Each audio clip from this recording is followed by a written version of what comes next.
জানিয়ে দিব এই মুহূর্তে আমাদের হাতে এসেছে বাংলাদেশের গুরুত্বপূর্ণ আপডেট সংবাদের শিরোনাম। শুরুতেই থাকছে তারেক রহমানের দেশে ফেরা ও নিরাপত্তা নিয়ে যা জানালেন সালাউদ্দিন।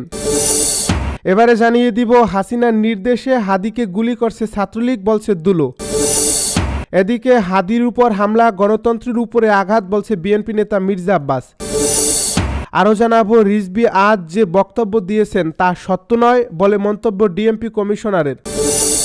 সব শেষে জানিয়ে দিব বাংলাদেশি নাবিকসহ তেলবাহী জাহাজ জব্দ করল ইরান।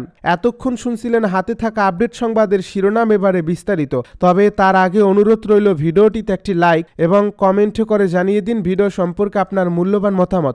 আরও জানিয়ে দিন ভিডিওটি কোথা থেকে দেখছেন বা কোন জেলা থেকে দেখছেন। তারেক রহমানের দেশে ফেরা ও নিরাপত্তা নিয়ে যা জানালেন সালাউদ্দিন। দীর্ঘ প্রায় 18 বছর পর আগামী 25 ডিসেম্বর বিএনপির ভারপ্রাপ্ত চেয়ারম্যান তারেক রহমানের দেশে ফেরার ঘোষণা দিয়েছে দলটি।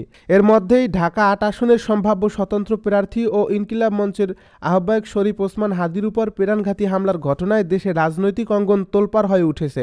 এই প্রেক্ষাপটে তারেক রহমানের দেশে ফেরা ঘিরে নিরাপত্তা ইস্যুটি আরও গুরুত্ব পাচ্ছে। এদিকে শনিবার প্রধান উপদেষ্টার সঙ্গে সাক্ষাৎ করেন বিএনপির স্থায়ী কমিটির সদস্য সালাউদ্দিন আহমেদ ও মেজর হাফিজউদ্দিন আহমেদ। বৈঠক শেষে সাংবাদিকদের বিভিন্ন প্রশ্নের জবাব দেন সালাউদ্দিন আহমেদ। তিনি বলেন, ওসমান হাদির উপর হামলাকে বিচ্ছিন্ন কোনো ঘটনা হিসেবে দেখা হচ্ছে না। তার ভাষায়, নির্বাচনের তফসিল ঘোষিত হয়েছে 10 তারিখ। তারপরের দিনেই বাংলাদেশে একজন সম্ভাব্য জাতীয় সংসদ সদস্য পদপ্রার্থীর উপরে হামলা হলো। এই হামলার ধরন দেখে বোঝা যায় এটা পেশাদার শুটারের কাজ। তিনি আরও বলেন, আমরা ফ্যাসিবাদ বিরোধী জাতীয় ঐক্য অটুট রাখব, সুদৃঢ় রাখব। আমাদের মধ্যে রাজনৈতিক বিতর্ক হতে পারে, সামনে নির্বাচন, বিভিন্ন রকমের রাজনৈতিক বিতর্ক হবে, কিন্তু আমরা ওই পর্যায়ে বিতর্ক করব না যাতে আমাদের ঐক্য বিনষ্ট হয়। দীর্ঘ প্রায় 18 বছর পর তারেক রহমানের দেশে ফেরা ও তার নিরাপত্তার বিষয়ে এক প্রশ্নের জবাবে সালাউদ্দিন আহমেদ বলেন, সকল রাজনৈতিক নেতৃবৃন্দ যাতে নিরাপদে থাকে সে নিরাপত্তার ব্যবস্থা করার জন্য সরকার প্রতি আহ্বান জানিয়েছি আমরা। তিনি যোগ করেন, এ বিষয়টা আজ এখানে আলোচনায় হয়নি। অবশ্যই বিষয়টা আমাদের জন্য সর্বোচ্চ অগ্রাধিকার। আমরা দলীয়ভাবে চেষ্টা করব, সরকারকেও আহ্বান জানাবো যাতে তারেক জিয়া নিরাপত্তা নিশ্চিত করা হয়। তিনি আরও বলেন, কোনো আশঙ্কাকেই উড়িয়ে দিচ্ছি না, তবে সরকারের দায়িত্ব আছে, রাজনৈতিক দলগুলোর দায়িত্ব আছে, জনগণের সচেতনতা জরুরি। এ সময়ে তিনি স্বরাষ্ট্র মন্ত্রণালয়ে আইনশৃঙ্খলা রক্ষাকারী বাহিনী, যৌথ বাহিনী, সরকার, জনগণ ও রাজনৈতিক দলগুলোর সম্মিলিত উদ্যোগের উপর গুরুত্বারোপ করে বলেন, ইনশাল্লাহ এই ধরনের ঘটনা আমরা বন্ধ করতে পারব।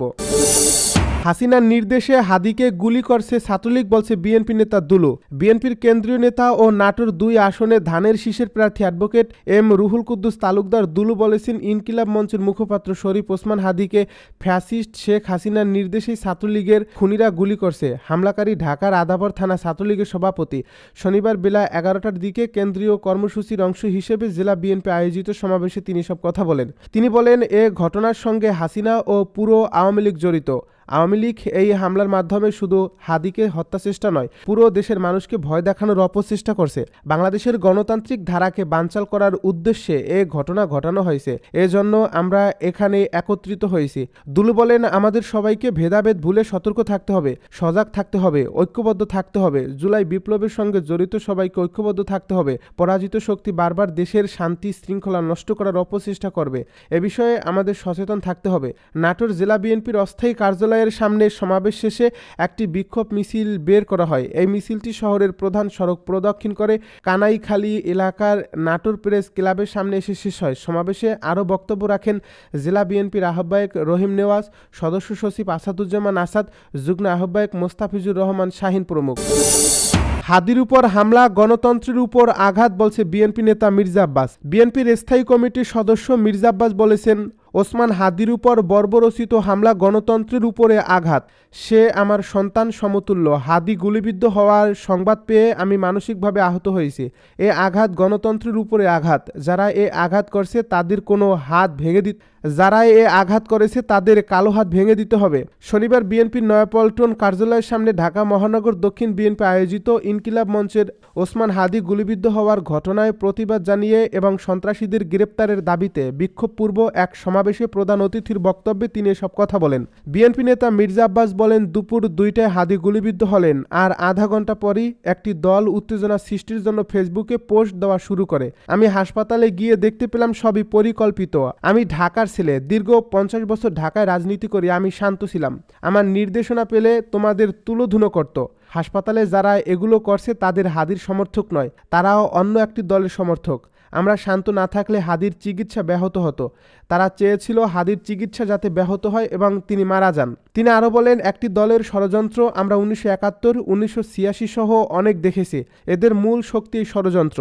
এরা স্থির রাষ্ট্র সহ্য করতে পারে না, তাই রাষ্ট্রকে সব সময়ই অস্থিতিশীল রাখতে চায়।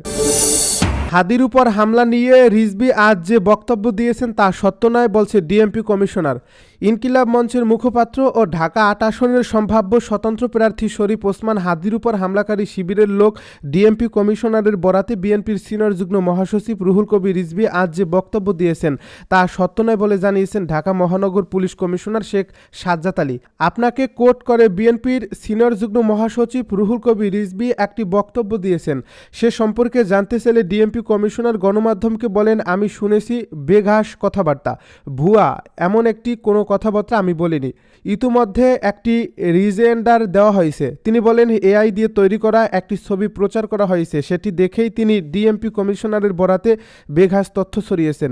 এর আগে শনিবার দুপুরে নয়াপল্টনে শরীফ ওসমান হাদির উপর হামলার প্রতিবাদে বিক্ষোভ মিছিলের আগে সমাবেশে বিশেষ অতিথির বক্তব্যে রিজভী সব কথা বলেন। বক্তব্যে রিজভী বলেন, 1-1.5 ঘন্টার মধ্যে ফেসবুকে দিয়ে দিলেন, তার মানে কি ঠাকুর ঘরে কেড়ে আমি কলা খাইনির মতো অবস্থা না? আপনি ঘোড়ার আগে গাড়ি জুড়িয়ে দিলেন। ঢাকা বিশ্ববিদ্যালয়ের সেই ছাত্রনেতা এখন তিনি বলেন, আজকে পুলিশ কমিশনার বলছে যে হত্যাকারীকে শনাক্ত করা হয়েছে সে শিবিরের লোক। এখন আমি বলি, এটা তো বিএনপির কোনো নেতার স্টেটমেন্ট না, এটা যারা তদন্তকারী কর্মকর্তা রয়েছেন, যারা রাষ্ট্রের আইনের স্বীকৃত সংস্থা, তারা বলছেন। এখন ফেসবুকে কি লিখবেন আমি সেই ছাত্রনেতাকে জিজ্ঞেস করতে চাই। রিজভী বলেন, তদন্ত হলো না, কিছু হলো না।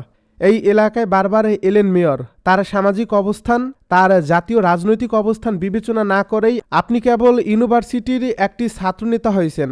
আপনার চেয়ে 36 বছর আগে আমার ছাত্রনেতা আরেকটি বড় ইউনিভার্সিটির ভিপি হয়েও আমরা কোনো দিন অন্য কোনো দলের সিনিয়র নেতাকে এই ধরনের বাজে কথা বলে কখনো অভিহিত করিনি। আর আপনারা এটা করে দিলেন। পুলিশের পক্ষ থেকে জানানো হয়েছে হামলাকারী জামাত শিবিরের সঙ্গে জড়িত, অথচ ঢাকা বিশ্ববিদ্যালয়ের এক ছাত্রনেতা তদন্তের আগেই মির্জা আব্বাসের নাম বলে দিলেন। বাংলাদেশি নাবিকসহ তেলবাহী জাহাজ জব্দ করল ইরান। ওমান উপসাগরে 6 মিলিয়ন লিটার চোরাচালানকৃত ডিজেল বহনের অভিযোগে একটি তেলবাহী জাহাজ জব্দ করছে ইরান। এই জাহাজটিতে বাংলাদেশ, ভারত ও শ্রীলঙ্কার মোট 18 জন নাবিক ছিলেন বলে জানিয়েছে ইরানি গণমাধ্যম। ইরানের আধা সরকারি বার্তা সংস্থা ফার্স জানায়, হরমুজগান প্রদেশের উপকূলে এই জাহাজটি আটক করা হয়। আটককালে জাহাজটির সব নেভিগেশন সিস্টেম বন্ধ ছিল বলে কর্মকর্তারা জানিয়েছেন। ইরানি কর্তৃপক্ষ প্রায়ই উপসাগরীয় অঞ্চলে জ্বালানি পাচারের অভিযোগে জাহাজ জব্দের ঘোষণা দেয়। ইরানে জ্বালানির দাম তুলনামূলক কম হওয়ায় প্রতিবেশী দেশগুলোতে পাচার লাভজনক হয়ে উঠছে বলে মনে করা হয়। গত মাসেও গালফ অঞ্চলে একটি তেলবাহী জাহাজ জব্দ করেছিল ইরান। সে সময় তেহরান জানায় এটি কোনো দেশের বিরুদ্ধে প্রতিশোধমূলক পদক্ষেপ নয়। সর্বশেষ এই ঘটনা এমন এক সময় ঘটল যখন 2 দিন আগে যুক্তরাষ্ট্র ভেনেজুয়েলার উপকূলে একটি তেলবাহী জাহাজ জব্দ করে। যুক্তরাষ্ট্রের দাবি, এই জাহাজটি ইরান ও ভেনেজুয়েলা থেকে তেল পরিবহন করছিল।